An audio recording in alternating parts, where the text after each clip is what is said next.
Welcome everyone to the Transformed Creative Show, where you will discover how to live your musical dreams freely, release mental and emotional blocks, and experience financial abundance. I'm Shanae Cotton, violinist, singer, serial entrepreneur, and your host, who will be introducing you to the remarkable experts sharing their experiences and expertise to help you evolve into the greatest you and become the transformed creative that you truly are. So super excited today. We have with us today Matt Lyles, which is absolutely incredible. Matt Lyles is a keynote speaker and brand consultant. He knows that one of the biggest factors in growing your creative calling is a strong personal brand, and it'll make or break your career. Delivering your brand consistently creates a memorable experience for everyone you interact with. They'll remember you, they'll want to keep working with you, they'll share their experience with others, and your visibility will grow.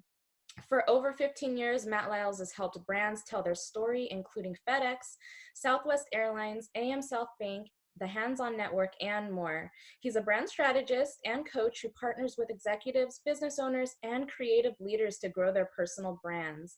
The success of your creative venture depends on how well the world understands you, your vision, and your work. With Matt's lessons, you'll be able to boost your creative business and brand and stand out from the crowd. Welcome, welcome, Matt. Thanks so much for being with us today. So Hi, excited. Shanae. Thanks for having me. I'm so grateful to be here. Awesome. So I'm going to get right into it, Matt. So you've built this amazing and thriving business to support national, regional, and local brands to really brand out. Could you share with us more detail on your backstory and how it all started for you? Oh, I'd love to.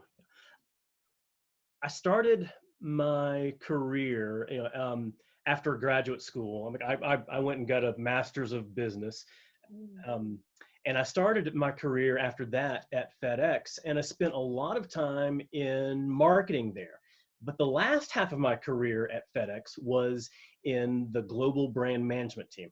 So I had a dream job for me. I got to help manage one of the world's largest brands. And along the way, I started realizing, hey, the way that we're taking this approach, the way that we're taking the approach of developing and managing this global brand, Mm. you can do that for smaller businesses. You can even do that for individuals.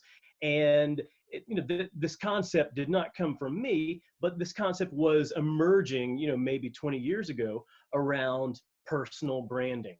And so what I loved was being able to take all that I was doing in my work and teach it to other people, teach it to small business owners, teach it to individuals, and help them understand the value of their own brand.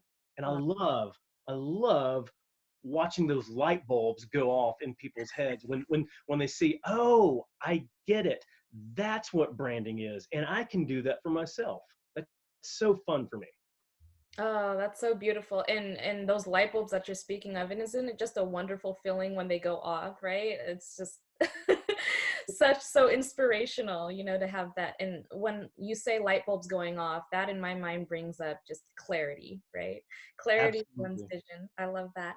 And that brings me to the next question, Matt. So creative passions are, or in your experience and your line of business, actually, what can it look like for musical creatives wanting to experience financial abundance using what they love?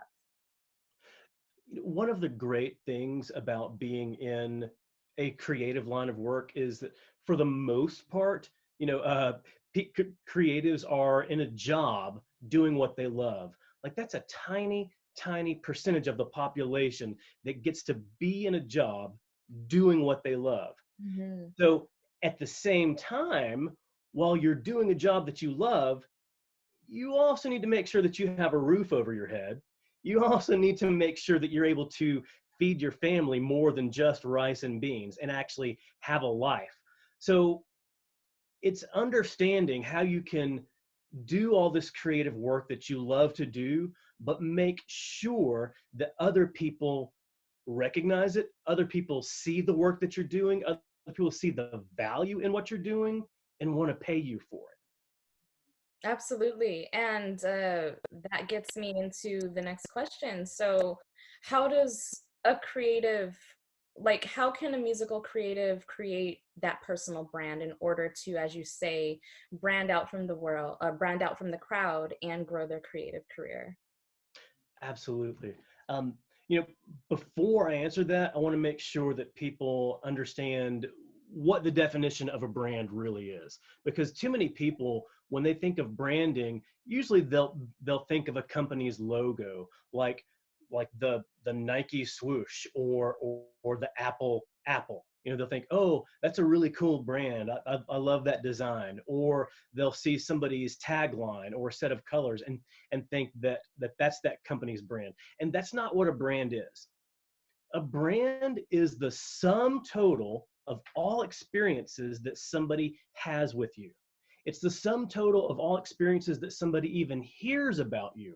And so really what a brand is, it's usually 3 to 5 adjectives that somebody has in their mind about you.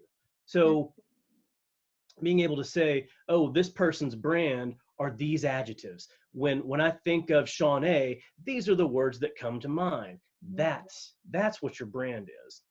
And so it's being able to understand that and apply that lesson, apply that learning to your own business and your own personal life. So what are the 3 to 5 adjectives that I want to be known for? And do other people see me that way? And if not, what are the action steps that I need to take to make sure that what I say my brand is what everybody else says my brand is? Absolutely. And how does one begin to make those kind of shifts? Well, there's How do the shifts get made in the first place? Like in exposing, like say in musical creatives world, how oh to yeah. build that. And one thing to keep in mind is, especially in the creative space, is that your creative work may be able to stand on its own, but people will pay you, people will work with you, people will want to do business with you if you as an individual um, meet those attributes that people want to see. So for instance, you could have the most creative work, like you could have the best songwriting capabilities. You could create masterpiece paintings, but if you're really difficult to work with, if you're difficult to work with venue owners or gallery owners, then they're not going to work with you. So how do people see you as an individual, and is that how you want to be seen? And so one of the first steps really is taking that assessment, taking a personal look at your own life and look at how people interact with you, look at some of the feedback that people have been giving you over the past couple of years, and understand, okay, how are people seeing me? And the next step is, and this one's scary, asking other people. And usually it helps to ask some close personal friends, because like they'll soften the blow a little bit, but they'll give you the gift of feedback. They'll tell you what your personality is and how everybody else sees you. And if that matches with how you describe yourself, then great, you're already there. And if not, then you know what steps you need to take. Oh, that's great. And that brings in my mind this concept of mindset, right? And empowering mindset and really going inwardly to uh, really become aware of what are those aspects of yourself, right? Which is a lot of what you're saying. And that brings me to the next question, Matt. Um, in the process, and in relation to you, in the process of building your successful business, I'm sure you experienced quite a few mental and emotional blocks. Could you go into detail on some of your main blocks you had and describe specifically how you were able to overcome those blocks? I would love to talk about that. So, again, my career was in marketing and branding. And so, all of these concepts, all of these tools, this is what we talked about every day. My coworkers, my colleagues, my peers, this is what we all talked about, and we all understood this. And once I started to think about, well, what if I could teach this to other people? What if I could teach this to small business owners? What if I could teach this to individuals? And I thought, well, what gives me the right to do that? I mean, like this is nothing special. This is just very commonplace. That was a big mental block that I had. And after I started talking with a few individuals, people would tell me, oh, wow, Matt, that's fascinating. You've got a gift. You know, the way that you teach people about this, the way that you talk about this, the way that you simplify this for me, you've really got a gift in teaching this. And I thought, well, I mean, I don't see it as a gift. I just see it as just something I do every day. And so one of the biggest lessons I learned is what may be common to you is fascinating to others. And I see it with creatives as well. So So a that, lot of creatives will produce something, or may just be practicing or produce something really quickly, and other people may look at it and say, wow, that's fantastic, that's amazing. And they'll say, well, I just was just kind of playing around, like I don't think it's that great. But no, what's common to you is fascinating to others. And mhm. that's the biggest thing that you need to keep in mind, is that every single one of us has a gift, and we need to recognize it as a gift to others. And that brings up the concept of worthiness, right? Like, am I worthy to be doing this, you know?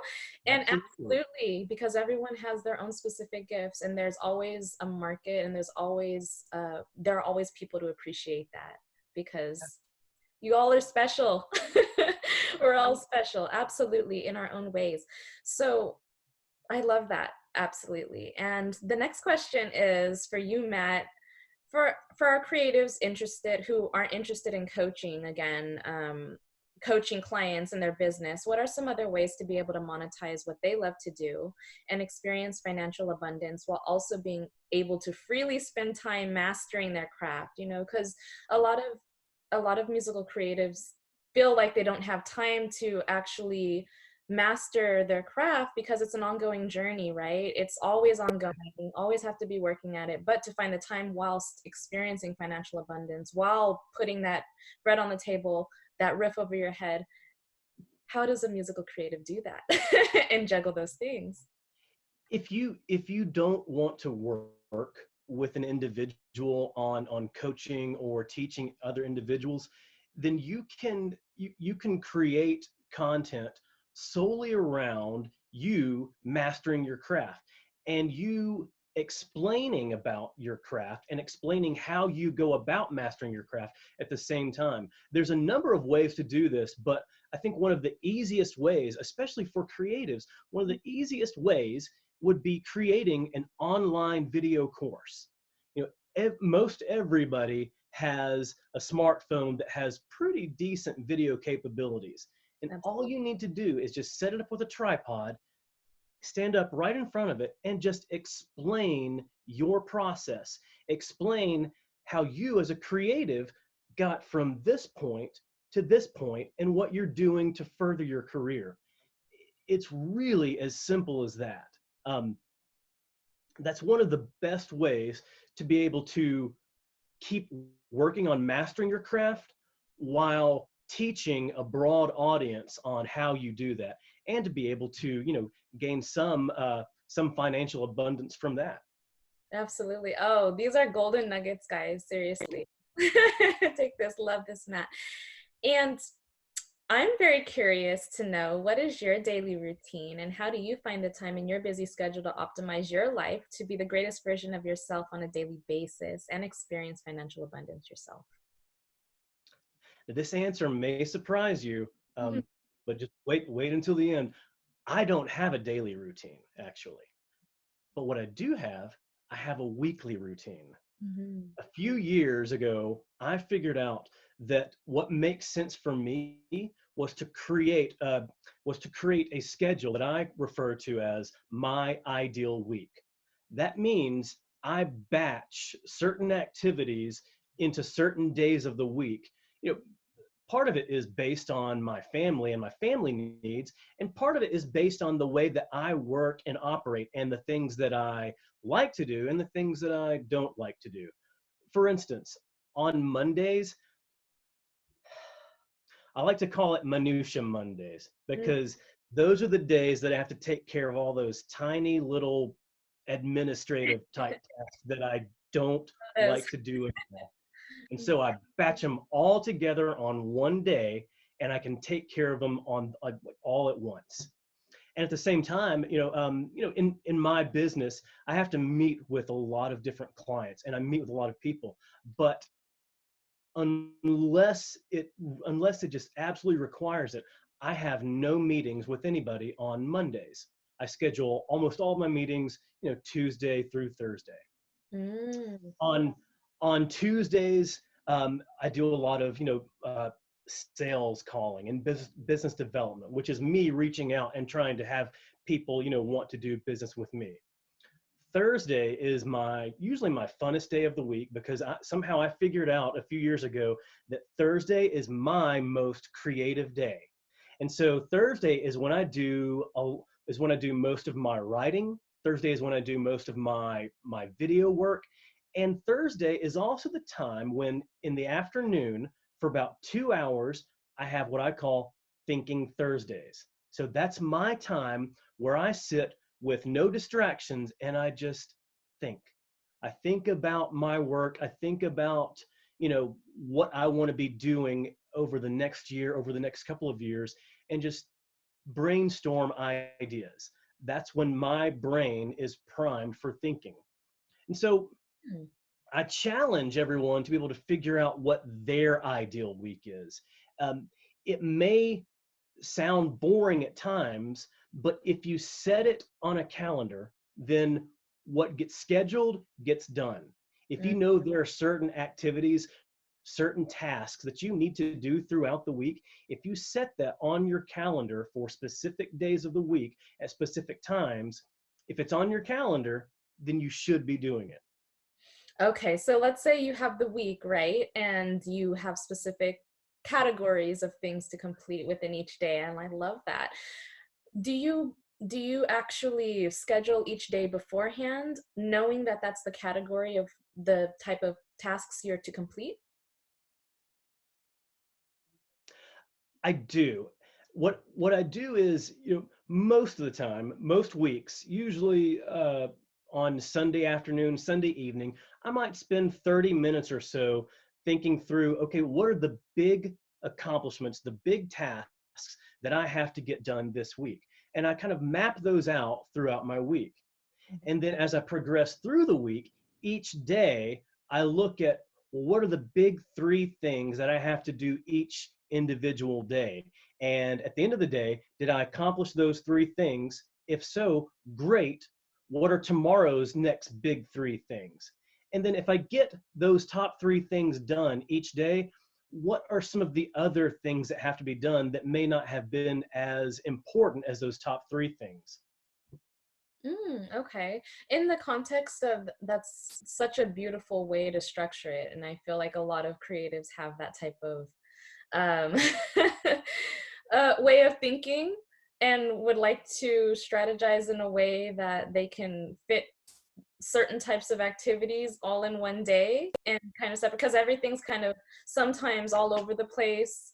Organization might be an issue. So in the context of a musical creative, could you outline kind of how that would look for a musical creative in various like to outline a week and how it would work in the context of your beautiful framework? Oh, yeah. And and you have to make it your ideal week. You can't take Matt's ideal week and turn it into your ideal week, because that may not be how you operate. You may, your prime time for working may be different days, or different times of days even.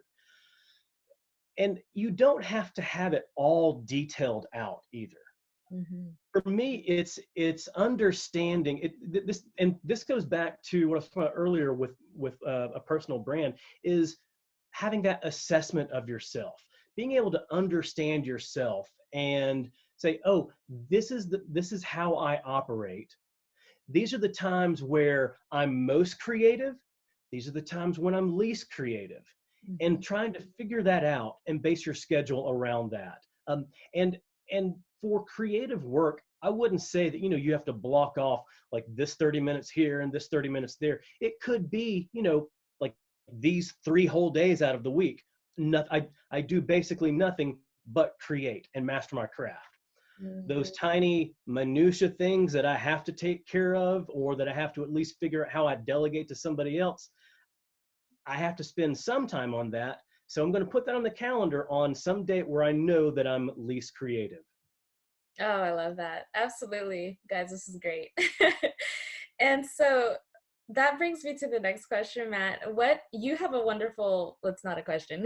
You have a wonderful gift that you're providing for our community, which is fabulous. Could you go in a little bit more detail on what that is? Oh, I'd love to. You know, Earlier we talked about, your brand being those top 3 to 5 attributes, or those top 3 to 5 adjectives that you want people to describe you as. So what I'm offering is the worksheet that I use with personal branding clients in the first steps of defining their brand. I call it, my personal brand worksheet. And what it is, there's a long list of different personality adjectives to help get your brain thinking, but you can use any adjective you want. These just help you get thinking about how you want to be seen, Mhm. and then you pick these adjectives out and put them down as like, these are my top strengths, or these are my top attributes, and then take a few steps further in creating a personal brand statement out of those adjectives. So I am a reliable, hip musician, you know, um, or I'm a fun-loving, you know, I'm a fun-loving creative. Mhm. Sorry. um, Being able to take that and actually put it down on paper, like that's the very first step for you to understand how you want to define your brand and how you want others to see you. Oh, love So, it. and people can access my personal brand worksheet by going to mattlyles.com/pb worksheet. Perfect, perfect. And thanks for that, Matt. And lastly, standing where you are today, and if you were to look back at your younger self, what is the most important advice you would give him, knowing what you know today? Oh, wow.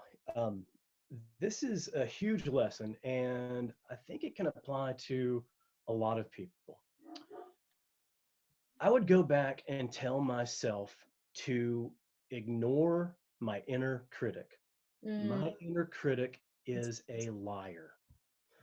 When it comes to anything that I'm doing or anything that I'm creating in my work, especially in those earlier days when I was second guessing myself, thinking like, well, what gave me the right to think that I could be the one, teaching others like this? That was my inner critic talking.